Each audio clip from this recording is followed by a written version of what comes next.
నెల్లూరు జిల్లా ఉదయగిరిలో రియాజ్ వర్గీయులు విలేకరుల సమావేశం ఏర్పాటు చేశారు. అనంతరం వారు మాట్లాడుతూ, ఒకప్పుడు ఉదయగిరిలో రాజకీయం సామరస్యంగా ఉందని, ఇప్పుడు రెచ్చగొట్టే వ్యాఖ్యలతో కొంతమంది మాట్లాడడం సరికాదని హెచ్చరించారు. మేకపాటి చంద్రశేఖర్ రెడ్డిని విమర్శిస్తూ, మరో వర్గం కాకానీని విమర్శిస్తూ మాటల యుద్ధం కొనసాగుతూ రోజురోజుకీ తారాస్థాయికి చేరి ఉదయగిరిలో రాజకీయం వేడెక్కిందని పలువురు విశ్లేషిస్తున్నారు. నిన్న చేజర్ల వర్గీయులు టీడీపీ నాయకుడు రియాజ్పై ఘాటు విమర్శలు గుప్పించగా, ఈరోజు రియాజ్ వర్గీయులు మాటకు మాట తూటాల్లా విరుచుకుపడ్డారు.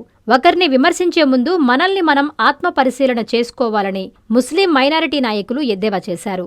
ఘాటు విమర్శలతో వైసీపీ వర్సెస్ టీడీపీ నాయకులు ఉదయగిరిలో కొత్త సాంప్రదాయానికి తెరలేపారు. ఏదేమైనా మా జోలుకొస్తే ఖబర్దార్, మీ అంతు చూస్తామని శపథం చేశారు. మిత్రులందరికీ నమస్కారం. నా పేరు సయ్యద్ సజీల్ అహ్మద్. నేను తెలుగుదేశం సీనియర్ నాయకుడిని, నియోజకవర్గ ముస్లిం మైనార్టీ అధ్యక్షుడిని. నిన్న కొంతమంది పిల్లోళ్ళు మా రియాజ్ భాయ్కి లేనిపోని అపోహాలతో ఒక వీడియో రిలీజ్ చేశారు. కొన్ని వక్ర భాషలతో అనుసరించకపోయే భాషలతో కొన్ని వీడియోలు వారు రిలీజ్ చేశారు.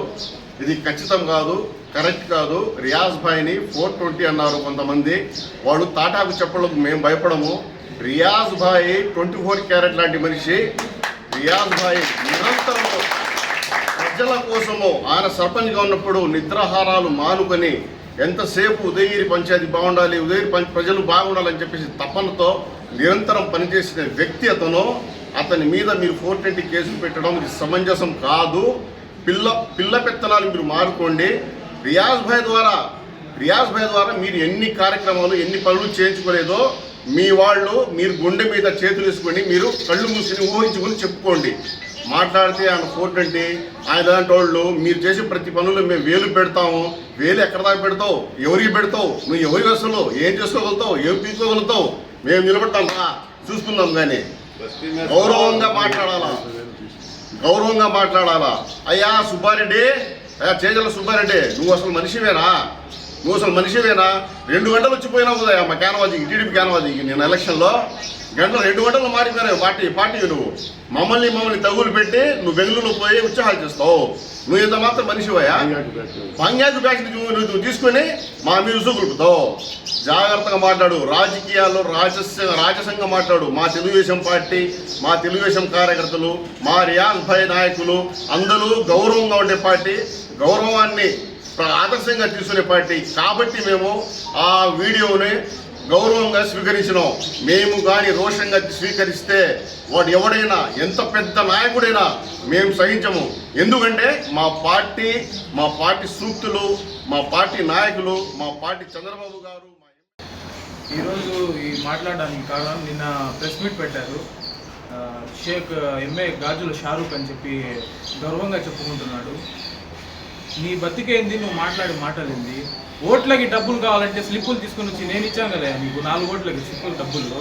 అప్పుడు రాలేదు నీకు. రియాజ్ తాగేసి పోలీస్ స్టేషన్లో వెళ్ళి ఫోన్లు చేస్తావే, రియాజ్తో మాట్లాడి. అప్పుడు రాలేదు నీకు రియాజ్. నువ్వు మా బాబాయ్ గురించి మాట్లాడేంత హక్కు ఉందా నీకు? ఆ గాజుల షారూక్ వాళ్ళ నాన్న జమీర్ అనే వ్యక్తి నా అసిస్టెంట్ని పంపిస్తాను, కార్లో పంపిస్తాను, కార్ ఆపండి బస్ స్టాండ్లో అని చెప్పాడు. నీకు దిక్కుందా? నీకు అసిస్టెంట్ ఉన్నాడు. మళ్ళీ ఇంట్లో నీ కోడలు తరిమేస్తే వారం మసీదులో ఉన్నావే. నువ్వు మాట్లాడేది అసిస్టెంట్ గురించి. ముందు నీ స్థావరం గురించి తెలుసుకో. 10 మూటలు ఇంట్లో నుంచి బయట నీ కోడలు తరిమేస్తే బస్ ఎక్కించింది మేము. నీకు అసిస్టెంట్ ఉన్నాడా? నువ్వు మాట్లాడుతున్నావు. మళ్ళీ ఇంటికాడికి వచ్చి ఏడుస్తావు కదా అబ్బో అని, నా కోడలు తరిమేసింది, నా కొడుకు కొట్టాడు, ఇది నువ్వు మాట్లాడతావా? పోతే ఎంఏ రియాజ్, ఆయన ముద్దు పేరు కాటి, షేక్ రియాజ్ బాబాయ్ తరఫున మాట్లాడుతున్నాను. ఆయన నీకు ఎలక్షన్లో ఓడిపోయింది సరిపోలేదా? కళ్ళు తిరిగి పడిపోయినావు హై స్కూల్ కాడ ఓడిపోయి 22 ఓట్లతో. నువ్వు మాట్లాడుతున్నావు. మళ్ళీ గట్టిగా ఒక అరుపు వేస్తే చచ్చిపోతావు. నీకెందుకయ్యా రాజకీయము? నీకెందుకు? నువ్వు మా కుటుంబం గురించి మాట్లాడావు. చీర కట్టుకోవాలా? నువ్వు కట్టుకునే కదా తిరుగుతుంది రోజు చీర. దేంట్లో తిరుగుతున్నావు? నువ్వు చీరే కట్టుకొని తిరుగుతుంది. నువ్వు మాట్లాడుతున్నావు మళ్ళీ రాజకీయం గురించి. పోతే టోపాను షారూక్ అయ్యా నువ్వు కొంతమంది అన్నావు, వెళ్ళే ముందు మా కాడ పర్మిషన్లు తీసుకున్నావు కదయ్యా, నోటిఫికేషన్ స్టాంపులు వేసుకుని వెళ్ళావే. అన్నా నేను వెళ్ళాలా ప్రెస్ మీట్కి, చేజల్ అన్న పిలుస్తున్నాడు, నువ్వు పచ్చపుట్టు పొడిచుకుంటే ఏంది, లేకపోతే ఏంది, అక్కడ కాకపోతే ఇంకో వేరే చోట పొడిపించుకో, మాకెందుకు, మా దగ్గర ఎందుకు తిరుగుతున్నావు? డిఎస్పీకి మేము ఫోన్ చేస్తే కానీ దిక్కు లేదు కదా నీకు, నువ్వు మాట్లాడుతున్నావు, పిల్లం చేత దెబ్బలు తింటా. ఏంది రాజకీయము? నువ్వు రాజకీయం స్టార్ట్ చేస్తావా? షారూక్ స్టార్ట్ చేయా, మేము కానీ చూస్తాము. మా తాత పంచి కట్టుకునేటప్పుడు నువ్వు రాజకీయంలో దిగలేదు, నువ్వు పుట్టలేదు, నీకెందుకు రామరాజ్? మళ్ళీ రామరాజ్ రాజకీయమా? రామరాజ్ ఎప్పుడు స్థాపించింది? 1983లో. అప్పుడు నువ్వు పుట్టినావా? నీ బతుకుకి నీ స్థావరాలకి మాటల్లా మళ్ళీ నువ్వు మాట్లాడేది. మళ్ళీ గాజుల షారూక్ అని గర్వంగా మీ తాత మైనార్టీ లీడరు, ఏ మైనార్టీకి హెల్ప్ చేసినట్టు చూపి. నువ్వు ఫోటో ఉంటే మేము ఫోటో ఉంటే ఎవరు ఫోటో ఉంటే ఫోటో ఉంటే నువ్వు మా అన్నకు చెప్పే విమర్శించే అధికారం నీకుందా? మా స్థాయి ఏంది, మీ స్థాయి ఏంది? మీరెక్కడా, మేమెక్కడా? మీరు మేము ఒకటేనా? మీరు బస్టాండ్లో దాటిపోవడానికి మీకు బండ్లు ఉన్నాయా? బండ్లు ఉంటే కదా పాపడానికి. మీరు ముందర నడిచిపోండి, బండ్లు తర్వాత నడిచిపోండి ముందర.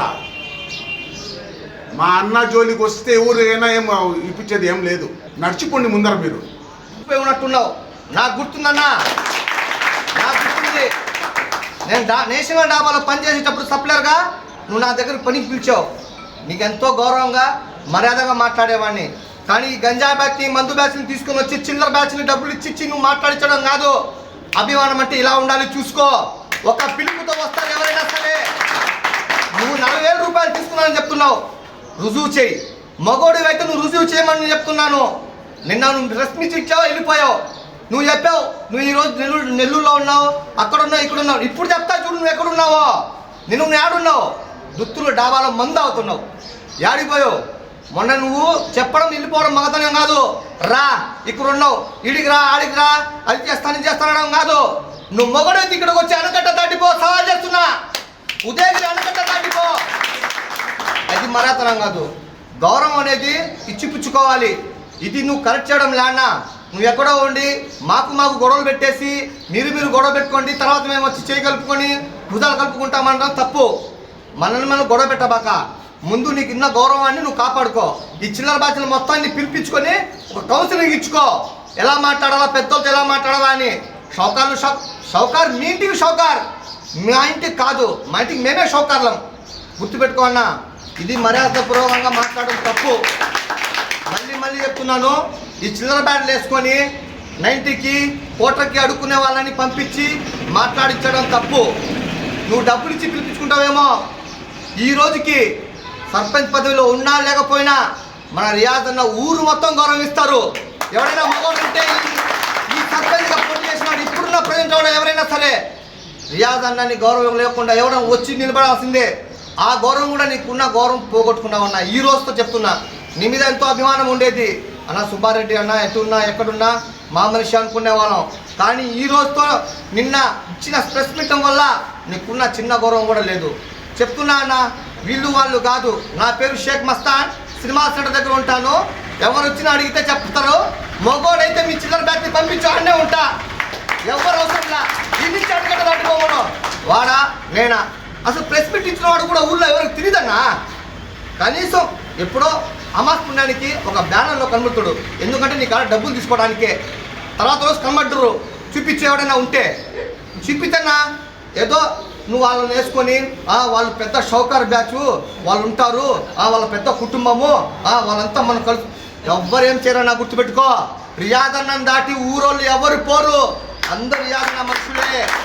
నీకు తెలియకుండా చెప్తున్నాను, తెలుసుకో, గుర్తుపెట్టుకో. ఈసారి అమ్మర్యాద కానీ ఇది ఏమన్నారు మీసాల A new dawn rises in Stonehouse Paid, where dreams take flight and learning finds purpose. Born from the vision of our directors to create a stress-free learning environment where every child grows with confidence, joy and curiosity. A strong IIT and NEET foundation with AI, coding and robotics program nurturing innovators for tomorrow. A holistic development with discipline, creativity, leadership an education that shapes character beyond textbooks, an environment where learning is joyful, teachers are mentors, and every student's journey is stress-free. Viswasai Group of Schools, educating future-ready minds through stress-free education. Now open at Stonehousepet, playgroup to grade 7. A vision of stress-free education from the directors of Viswasai.